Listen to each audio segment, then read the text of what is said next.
Well, thank y'all very much. Chris, thank you. Thank Beck and EPBA for putting this on. I don't know why y'all laughed when you said governor. That's for her feelings right off the bat. You know, and as we talk about the hard work that in fact did go on, I'd be remiss if I didn't shout out to two of the most hardworking guys. Craig Blair was, he took the tough ones. He took some of the particularly tough issues on and did it gladly, begged for them in fact, and said bring them my way.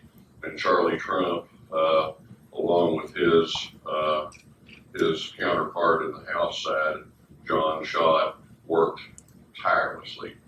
Judiciary would start, well, I'll tell you what, many times up until midnight, those guys were working, and then I was at an event with John Schott not long ago, and he reminded me they actually worked till 3 o'clock in the morning one time. So, and then to the speaker, Tim Armstead, he mentioned we had a phenomenal relationship, and we truly did.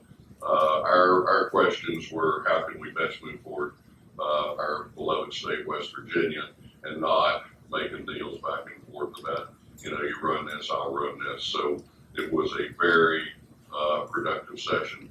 Tim covered a lot of the legislation. There were 262 bills, 14 of them, in fact, vetoed, 4 of those for technical purposes, and the other 10, I guess we'll get an opportunity to see them again in the next session. But in fact, 262 bills that I would count as virtually everyone's substantive, important, and truly dealing with issues that were important to West Virginia. We had an opportunity coming in when we took control of the legislature. We had the opportunity to run it exactly the way it had been run for many years prior, and that is one party, one idea, one way, my way, the highway, call it what you want. And we made a particular point, a very direct decision that we didn't believe that that's why the voters in 2014 gave us the opportunity to take leadership. We believed that it was time for a new way. It was a time for bipartisan support, bipartisan conversation when it comes to talking about the things that ail us or the things that need fixed. And so Tim and I both set about bringing everybody to the table on our legislation, not only both sides of the aisle, but all sides of the issue, and truly listen, because you know what? No one party, no one person has all the best ideas, but if you put enough people together, enough smart people together, you're going to come up with a great idea. And I think that's what we work very, very hard to do. Tim mentioned the book that Beck put together, and I strongly encourage you to take a look at it. It goes through 15 or 20 of the bills, describes them a little bit, and then goes on to say what the vote was in the House and the Senate. I cannot think of a single bill, not one, that passed on party lines. Now we had a little bipartisan support to moderate to a lot of bipartisan support, but on the only thing that was a party line vote, to my knowledge, to my recollection, was simply some nonsensical, grandstanding floor amendments, you know, and you know, that's theater, that's politics, but everything else was truly bipartisan nature. I don't believe that compromise is about compromising your values. I think compromise is more about the best ideas coming together. I think Washington has taught us that compromise is a dirty word, that it's synonymous with lose, but personally I believe it's part of what built our state, built our country into being the most powerful, most successful country this world's ever seen. And I think it was about compromise. I think it was about different people from different walks of life coming together and finding a good solution.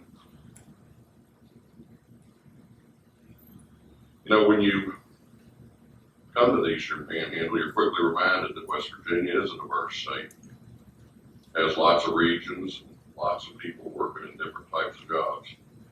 In the southern part of the state, the coal business is suffering from the regulatory overreach of the current administration in Washington, who seems dead set on destroying that industry. In the north, the gas industry is booming while there's growth in technology in north central West Virginia. And right here, we've landed Macy's. We're ready to welcome a new Procter & Gamble manufacturing plant. And as I drive around this area, I see the growth and the wonderful things that are happening right here in Eastern Panhandle. There are a lot of other differences. In fact, some people, Charlie, you'd agree that some people have funny accents when they talk. And most of the time, we can actually make out what Senator Blair is saying. Love you, Craig. Our differences aren't new. John Cornwell was the second governor elected from the Eastern Panhandle, coming from Hampshire County in 1917. He was concerned about the regionalism that existed in West Virginia at that time, mostly based upon the industry that dominated each area. In his inaugural address, Governor Cornwell said that each section is more or less suspicious of the others, each more or less selfish, with the inevitable result being conflicts in the state legislature. He blamed the conflict on a lack of knowledge and a lack of communication between the regions. He called upon the people of West Virginia to develop a more pronounced spirit of state unity based upon shared values.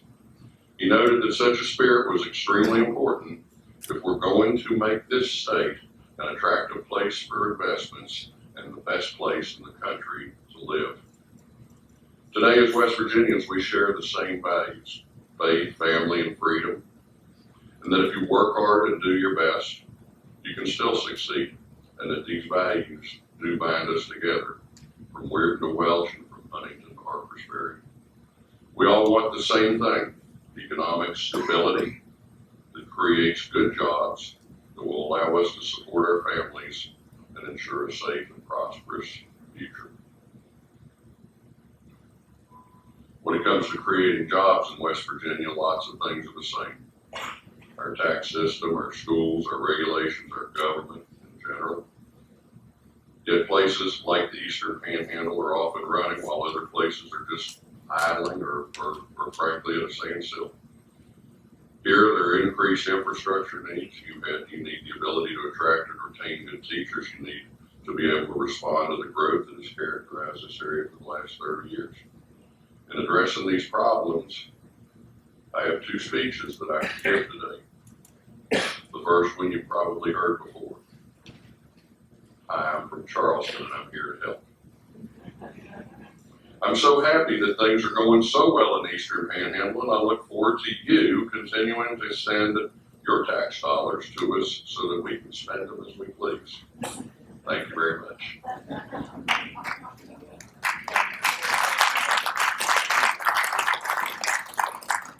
Like I said, you've probably heard that speech before, so today I'd like to offer something else. During the legislature last year, we were able to work together with both Republicans and Democrats to get rid of laws and policies that were killing energy jobs, to create a more fair and predictable legal environment, to fix a prevailing wage law that makes better use of taxpayers' money, but you might need to stay tuned on that one, Craig. I have a little more work to do, buddy. So anyway, we'll see where we go there. And certainly to pass laws that will strengthen the fight against the drug epidemic that plagues our state. However, there's a lot more to do, and like I said, each region of our state has its own unique problems or similar problems in different degrees. One of the major obstacles we face in Charleston is that we're trying to navigate in an old and outdated government that is highly centralized and preoccupied with rules and regulations and bureaucracy. This type of government was designed for the 1930s and simply doesn't work in a state where so many cities and counties are on the border and have to face different types of competition from across state lines. In West Virginia, the relationship we have between state government and our local government is in fact rooted in the Civil War, when our state was divided between Union loyalists and Southern sympathizers. Those who supported the Union were the founders of our state, wanted to maintain control over the other areas of the state where the South had a great deal of support. So they wanted a strong centralized government. Well, Senator Blair's from the Eastern Panhandle and Bill Cole's from the very southern tip of the state. And we're here to report today that the Civil War is over.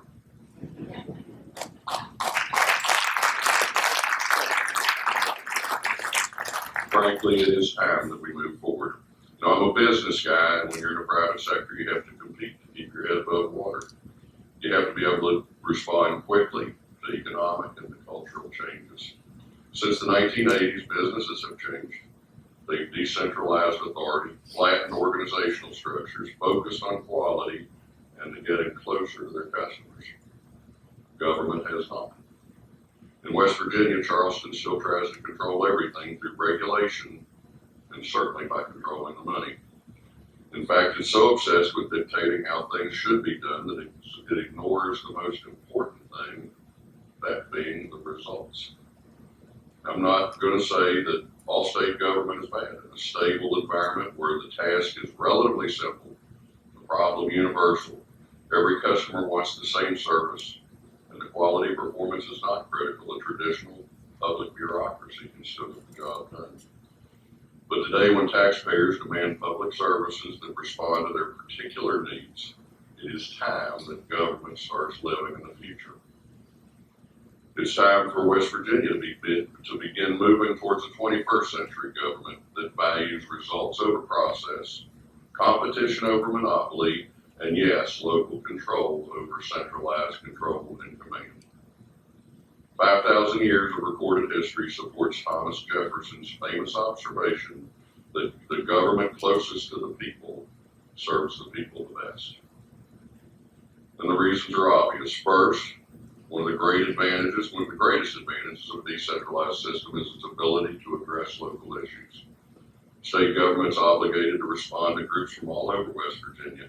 It's inevitable that some problems are going to be compromised or not addressed at all. On the other hand, local governments can address local problems, but only if they have the authority and the resources to do so. Second, local governments represent smaller populations and need to respond to fewer issues. As a result, they can remain smaller and more affordable and can expedite the bureaucratic process. Local government can pass laws more quickly and precisely than a state government tries to pass a law that is all things to all people.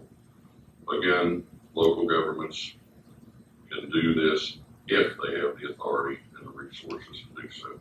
Third, local governments provide their folks a better opportunity to express their concerns, have their needs addressed, and hold their government officials accountable. You're more likely to see your local mayor or city council person in a grocery store or at the Little League game or at church more than your congressman, your governor, or your state legislator.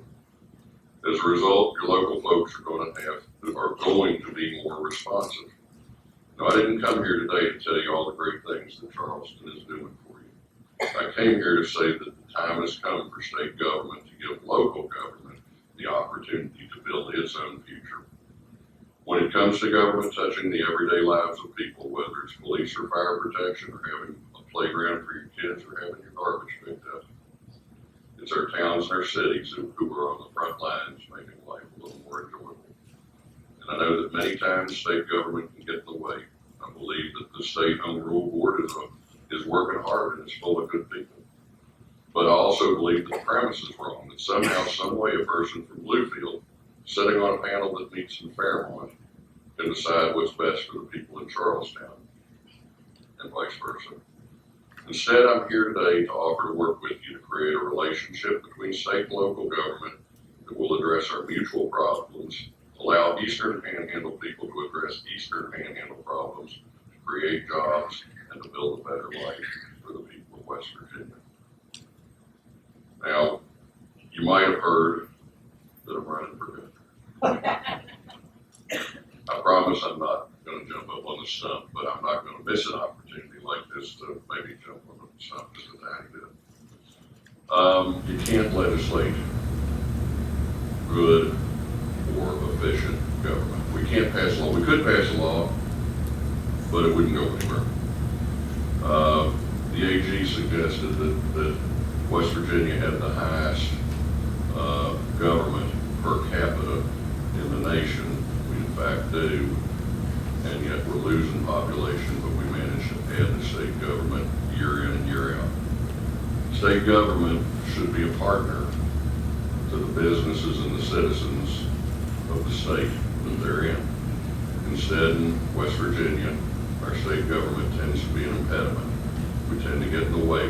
We have a culture of no that is driven so deep in our state government that it's going to be a real task to change it. And truly, that's what drives me. That's what drives me as a businessman to want to hold my hand up and say, give me an opportunity to be your next governor. I think it takes a leader to put the right leaders in place over those government agencies if we're ever going to drive that culture out, if we're ever going to, in fact, make our government one that is in it to partner with its citizens, to serve its citizens, and to partner with those job-creating businesses. We took control. The Republican Party took control in 2014. That was one thing. Keeping control is going to be another. Keeping control through our very first cycle in 2016. And I think it's critical that we do so. We brought, at our first time at the helm, we brought bipartisan solutions, and those are critically important. But don't forget the critical nature, the importance of who is in leadership. Whoever got the most votes, whoever is in the majority elects leadership. I'll remind you back to the beginning session in 2012, the very first bill that was introduced out of the House was a key term, was a trial attorney's dream, a sue and settle bill. That's what the last leadership thought was best. This leadership thought it was a little bit better to repeal our cap and trade and then go to work on our legal reforms, regulatory reforms, and all those things that hold our state back time and time again. It is critical that we maintain that leadership. It's critical that we grow our majority. We ran a pretty skinny margin in the Senate side. Tim had a few more people in the House. He had 64 out of 100. We had 18. We had a one-vote majority in the Senate, and we navigated that maze pretty adeptly. We had a heck of a team, but I'll tell you what, I sure would like to see a few more votes on the Senate side, just to make sure that we have the votes to carry forward those things that we feel are critical. I think it's critical that we take the governor's office for reasons I've already shared with you. I am proud, more than I can tell you, proud beyond belief, that I will share the top of that ticket, the state ticket, with our Attorney General, Patrick Morrissey.